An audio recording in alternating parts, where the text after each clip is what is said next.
ওর কি মরার মন হয়েছে? যদি টাকাগুলো কেউ নিয়ে চলে যায়? আরে কে টাকা নিয়ে যাবে? আরে নাকি গাড়িতে চাবি লাগানো আছে? গাড়ি কই? এইখানে তো রেখেছিলাম, কোথায় গেল কে জানে। হ্যালো, কত দূর? এই ভোলা দোকানে চা খেয়ে চলে যাবো। ঠিক আছে, সাবধানে যাবে। এবার কি হবে? কি আবার হবে? তাড়াতাড়ি গাড়ি দিয়ে খুঁজে বের করতে হবে।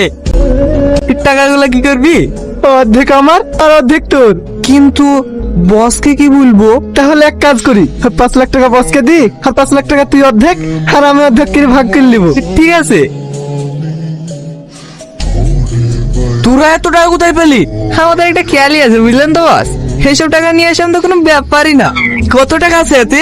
5 লাখ। এই আছে, যা মিষ্টি লাই। মিষ্টি তো চলবে না, পিকনিকের সিজন, হ্যাঁ আমাদের খালি পিকনিক করাতে হবে। ঠিক আছে ঠিক আছে, পিকনিকে কি কি আইটেম করবি বল? খাসি আর রাজহাঁসি ডিম। বাড়িতে বসে টক দিলে আসতে ভুলবেন না জানে। ঠিক আছে তাই হবে। দাদি আজকে দইটা দে, আর কোনোদিন তোর সাথে দই যাবো না। পাচার, আমি দই দিতে পারবো না। নে, তোর দাদু দই ছাড়া ভাত খেতে পারে না। তার মানে তুই দই দিবি নি? না, দেবো না। ঠিক আছে নেবো না যা। আজিজ এবার দই কত টাকা কেজি লিছে?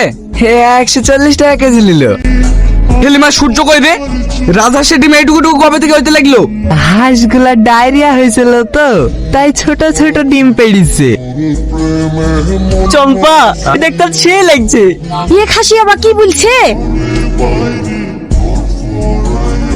এই ছাগল বস্তা করে লাইছি তো ভেবাইছে না কেন? মুখ বেঁধে লাইছি তো তাই ভেবাইছে না। ছাগলের কে মুখ বেঁধে লাইছে? মরে যাবে যে। বার কর তাড়াতাড়ি ছাগল। ইয়া কি লাইছে রে? আপনি তো বললেন কালো খাসি লিয়ে আসতে, এবার কে মতন এদিক কাজ চালিলেন, এর পরে বার আর মিস্টেক হবে না। এদিক কাজ চালিলেন মানে? আমাকে তোরা খাবি নাকি? আমার একটা ছাগলের জায়গায় 2টি ছাগল লিস, আমাকে ছেড়ে দে। ওকে খুলে দে। বস মাংস? মাংস নাই তো কি হয়েছে? তো আছে। এই গান বাজা। টাকা এখনো পৌঁছালো না যে রোহন বাবু? কি টাকা পৌঁছায়নি?